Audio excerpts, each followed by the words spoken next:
bantu muri ko murahenda abana b'Imana ngo muri ko mukorera Imana muzobona ibara. Ni wizera uyu mwami ukagumiza umutima kuri we, ibyo bisa n'ibikwica, ibyo bisa n'ibije kugusenyagura, niho umugisha wawe uri.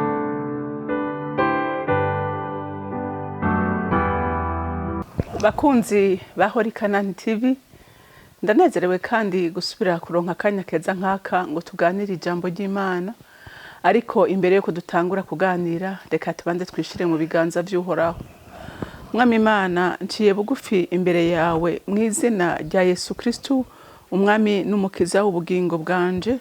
Mwami Imana, nje nguhimbaza kandi gutazira nifatanya n'ivyaremwe byose, kuko nta kindi ukwiriye Mana, ukwiriye gushimwa, ukwiye kurinahazwa, ukwiye gukengurukirwa ibikorwa vyiza udukorera uko bukeye nuko bwije. Mwami wanje, Mana yanje, niho uduha inkomezi zikunesha. Mwami Imana, ni wewe uduha ubushobozi bw'utahura ijambo ryawe. Mwami Imana, ni wewe utwubaka tukubakika, ni wewe udushigikira muri vyose. None ndakwinginze muri iki gitondo ciza c'umugisha uduhaye, unyemerere uzubane natwe mwami, ukomeze kwiyegereza abera bawe, ubahishe mu kiganza cawe gikomeye, kuko uyu munsi umwasi ariko arahiga abera mu buryo bukomeye. Ariko shimwa mugororotsi ko wivugiye wewe ubwawe ko wafumbase mu kiganza cawe, ata muntu numwe kandi atakintu na kimwe kizobasha kugukura mu kiganza abo wakunze nabo batoranije. Ushimwe kandi wubahwe muri byose na hose, mu izina ryawe gera Yesu Kristo umwami wanje, senze nizeye ko vyumvise. Amen, amen. Ijambo rero Imana impaye kuganira namwe uyu munsi ni jambo rivuga ngo naho turi mu bihe bigoye, naho tutubona ibintu bitunaniza, dukomeze kumira kuco twahawe. Haleluya. Dukomeze kwizera uyu mwami, ntidutinye, kuko hariho ibiteye ubwoba, hariho ibitinyisha, ni vyinshi mw'isi, ariko ugume wizeye, ugumize umutima wawe kuri uyu mwami, umuhanga amaso muri vyose. Yaravuze neza ko atazokwigera aterera nabiwe na rimwe. Haleluya. Reka dusome ijambo ry'Imana mu vyahishuriwe Yohana igice ca 2, turasoma kuva ku murongo wa 12 dushikane ku murongo w'17. Haravuga ngo ikete ryandikiwe ishengero ry'Ipurugamo, kandi wandikire umumarayika w'ishengero ry'Ipurugamo uti, ufise inkota ikarishe aravuga ibi: ndaza aho uba ko ariho umugwa wa Satani uri, kandi wumiye ku izina ryanje. Ntiwihakanye kunyizera no mu minsi ya Antipa, icabona canje n'umugororotsi wanje yiciwe iwanyu aho Satani aba. Ariko mfise ibyo ndakugaya ko bike, kuko iwanyu uhafise abakomeza inyigisho za Baramu yigishije Baraki, ushira igitsitaza imbere y'Abisirayeli kugira ngo bajye ibyashikaniwe ibigirwamana, bashurashure. Niko nawe ufise abakomeza inyigisho z'Abanikorayiti nk'uko nyene. Nuko rero niwihane, nutihana nzoza kuri wewe vuba, kandi abo nzobagwanya ndabakubitisha inkota yo mu kanwa kanje. Uri n'ugutwi niyumve ico mpwemu abwira amashengero. Uwunesha nzomuha kuri manu yanyegejwe, kandi nzomuha ibuye ryera. Kuri iryo buye handitswe ko izina rishasha, nta muntu arizi atari uzorihabwa. Amen. Iri jambo ry'Imana dusomye ni jambo ikomeye gose. Urumva Imana igihe batwara Yohana ku kizinga ca Patimosi bagiye kumwicira ngo yicigwe n'urungu, Imana yamuhishuriye ibihe ishengero rizogenda riracamo. Kwazoba ibihe byo guhamwa, kwazoba ibihe hazoba haragahengwe, kwazoba hari n'igihe cy'ibivange biteye ubwoba. Rero iki gihe cari igihe ishengero rikorera hamwe. Abana b'Imana bariko barahamwa mu buryo bukomeye. Ariko hari abantu bagumije umutima ku Mana, hari abantu bagumije umutima ku Mana, bizera uyu mwami, baravuga ngo ikiba cyose turemeye kibe. Haleluya. Ati turemeye kibe, mugabo ntidushobora kuva kuri uyu mwami. Haleluya. Kuko bari baramubonye, barabona kugira neza kwiyo, baramenya imbaraga zikorera muri we, baravuga ati nta zindi two kwizera. Haleluya. Uyu mwami barabona ibyo yakoze, barabibona, barabitahura, bagumiza umutima ku Mana. Hari byinshi bibaca intege, barisha abahanuzi babona, barishe bene wabo babona, ariko baragumya umutima, baragumya ukwizera. Haleluya. Baragumya ukwizera. Rero ati nuwandikire iri shengero umwungere, nimwumva nk'umumarayika mwumve ko ari umwungere abaragiye izo ntama, ati mwandikire umubwire ko ahari ndahabona, ahari ndahazi, ari ku mugwa wa Satani. Haleluya. Ati ubwami bwa Satani nibwo barimwo. Haleluya. Arabashimira ko bikomporose neza, ko bahagaze kwizera, barakomera, barashikama, bashira ubwoba. Haleluya. Ariko aravuga ati ari ikintu kimwe ndabagaya. Haleluya. Ati bagumye bumviriza inyigisho, ati zabaramu, urumva ngo ariko mfise ivyo ndakugaya ko bike, ngo kuko iwanyu uhafise abakomeza inyigisho za Baramu, yigishije Baraki gushira igitsitaza imbere y'Abisirayeli. Urumva nkuko n'uyu munsi hari inyigisho wumva by'ukuri ziriko ziratwara abana b'Imana mu buzimire. Haleluya. Hari abakozi b'Imana bigisha inyigisho zo kuzimiza abana b'Imana, ugasanga aho gushira umutima ku kwizera umwami, aho gushira umutima iyo turiko turaja, umutima tukawushira ku bindi. Haleluya. N'izi nyigisho n'uyu munsi zirahari. Rero nagira mbwire abantu bariko bigisha inyigisho zituma abana b'Imana badashobora kuramiriza mu rugendo ngo bizere uyu mwanya, bamenye ko bamenye ukuri kw'ijambo ry'Imana. Menya ngo ufise ikibazo. Haleluya. Ufise ikibazo, umva icyo Imana yavuze, ngo nuko rero ngo ni wihane. Haleluya. Uwuzi wese ko ariko arigisha inyigisho zizimiza abana b'Imana, ariko arigisha inyigisho zizimiza abana b'Imana, ijambo ry'Imana ryavuze ngo ni mwihane. Haleluya. Ni mwihane, ugarura umutima wanyu kuri uyu mwami. Haleluya. Mumenye ngo aha turi bantu b'Imana si wacu. Haleluya. Aha si wacu. Naho uyu munsi twigisha inyigisho zo gukunda isi n'ibiri muri iyo, tugashaka ubutunzi, tugashaka ibintu, urumva akaba ari byo dushira ku mutima cyane gusumba gushira umutima iyo turiko turaja. Amahereza arahari. Haleluya. Amahereza arahari. Ariko ijambo ry'Imana rikorera kebura abantu bafise iyo nyifato, ngo nimugaruke. Haleluya. Ni mwihane. Haleluya. Ngo nuko rero ni mwihane, nutihana nzoza kuri wewe vuba. Haleluya. Murumva ko Imana isezeranije ko abantu bariko barazimiza abana b'Imana ibaje ko vuba. Haleluya. Ngo kandi abo nzobagwanya, ndabakubitisha inkota yo mu kanwa kanje. Haleluya.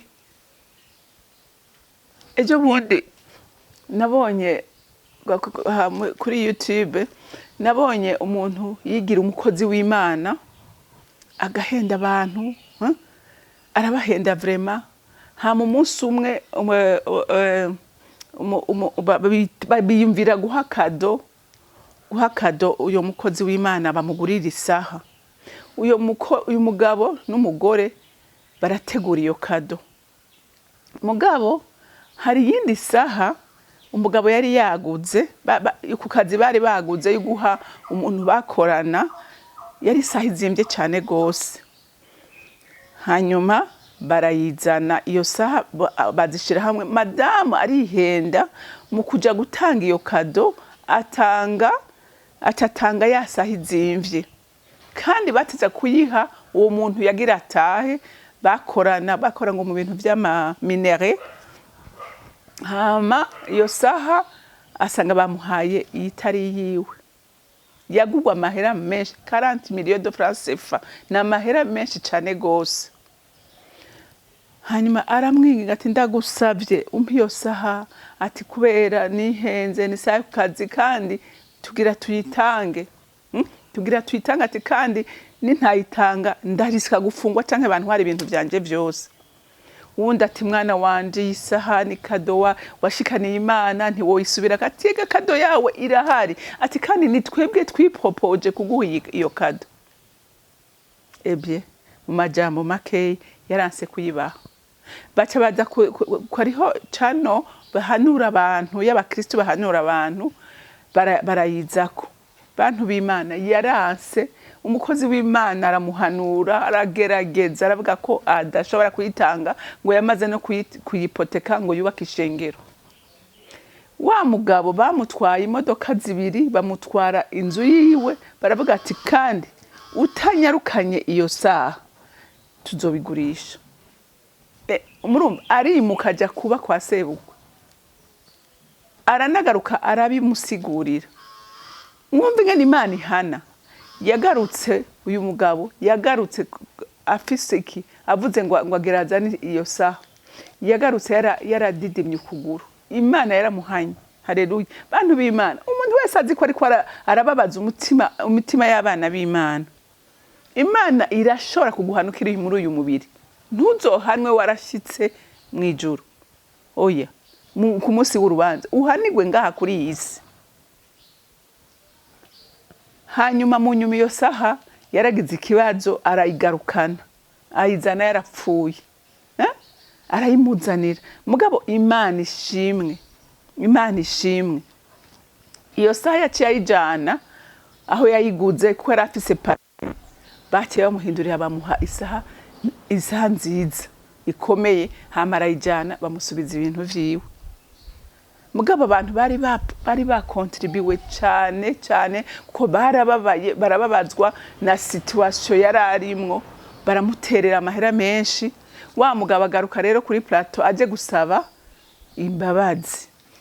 Yaracanganye kibabwira ko afise tumere muri cerveau, ko akeneye operation yihuta, kandi abantu bose bamuteye umugongo. Yari yatutse n'uwo mukozi w'Imana, hama araza arasaba ikigongwe, barafukama.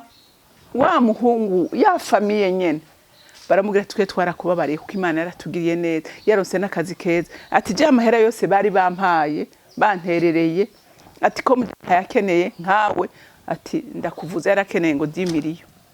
Muri yumvira umuntu w'Imana imisi yose Imana ihagararana nawe, ariko umunyavyaha azobona ibara. Azobona ibara cyane abanyabyaha bahuvye abana b'Imana. Urumva yaravuze ati jewe bijye n'abantu banyosha, abo dukorana nibo banyosha ngo sindayimuhe singira iki. Umva bahenda abantu ngo bariko bakorera Imana. Bantu muriko murahenda abana b'Imana ngo muriko mukorera Imana, muzobona ibara. Haleluya. Muzobona ibara. Kuko Imana irirahiye ngo izoba kubitisha iki inkoni yo mu kanwa kayo. Haleluya. Izoba kubitisha inkoni yo mu kanwa kayo. Uyu muntu yafashije umuntu yamukoreye nk'iki, mwibaza ko Imana izomuhezagira gute? Yaranayansa ayo mahera, ati nukuri numva atayo notora, ndavye umubabaro nabateye, ndavye ingorane mwagiyemwo kubera jewe, ati numva mfise isoni zo kuyatora. Baravuga ati tuyaguhanye umutima mwiza yakira, kandi twarakubabariye ko natwe Imana yatugiriye neza. Haleluya, haleluya. Umugororotsi agirirwa neza, ariko umunyakibi inkota mu kanwa k'Imana nizo mukubita. Haleluya.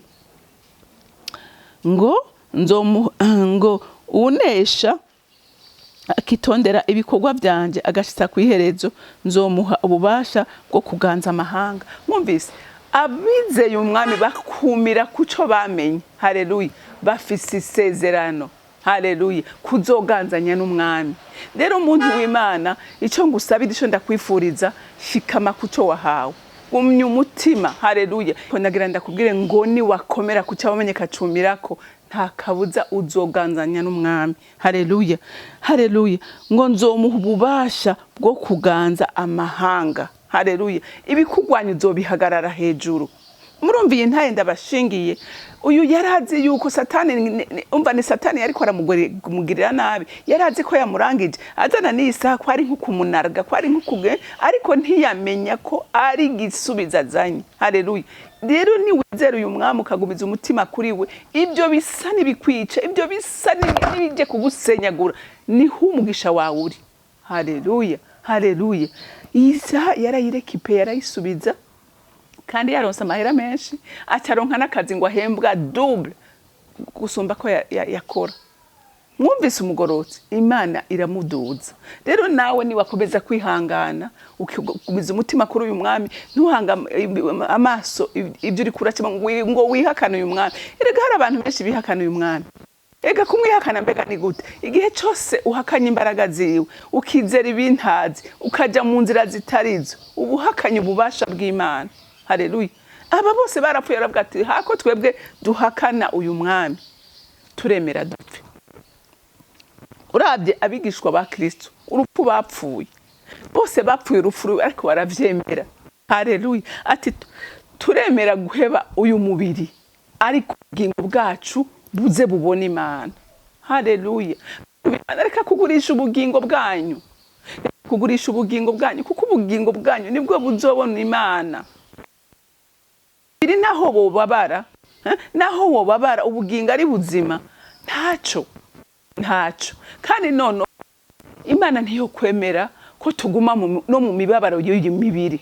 Igihe twamwizingiye ko tukamugumako, n'iyi mibiri arayikiza, n'ibidutunga arabiduha, kuko n'umugabane wacu. Amen. Ngo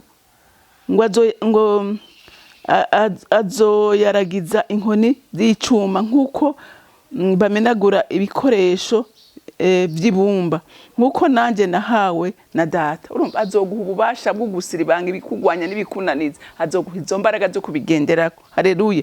Ngo nuko rero niwihane, nutihana nzoza kuri wewe vuba, kandi abo nzobagwanya ndabakubitishe inkota yo mu kanwa kanje. Uri n'ugutwi niyumve ico mpwemu abwira amashengero.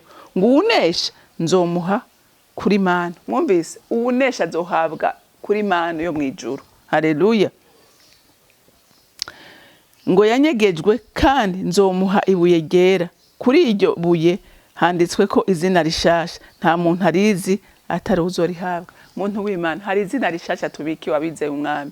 Haleluya. Uharanire kuzohabwa iryo zina, ngo nta wundi muntu n'umwe arizi. Haleluya. Nta urizi, wewe uzorihabwa niwanesha, niwashika mu bwami bwo mwijuru. Rero komera, ushikame, umve umire kuco wahawe, ntihagire uko gitwara. Haleluya. Niwanesha uzohabwa izina rishasha. Imana yo mwijuru ibampera umugisha. Mukunzi mwiza, wakira amashimwe ngushimira, kuko uri umwami adukunda, uri umwami atwitwarika, uri umwami atugwanira intambara, uri umwami yirahiye kutazokwigera utureka twenyene, ariko waravuze neza kuzobana natwe gushika ku mpera y'isi. Ibitugwanya urabigwanya, ibitunaniza mwami Imana urabinaniza nawe kubw'urukundo n'imbabazi zawe dufitiye. None ndasengera abera bose ngo dukomezwe n'ijambo ryawe riduhumuriza ku munsi. Ndazi neza umwami wanje wihanganye azohabwa izina rishasha. Ushimagizwe kandi wubahwe muri byose na hose, mu izina rya Kristo Yesu senze nizeye ko vyumvise.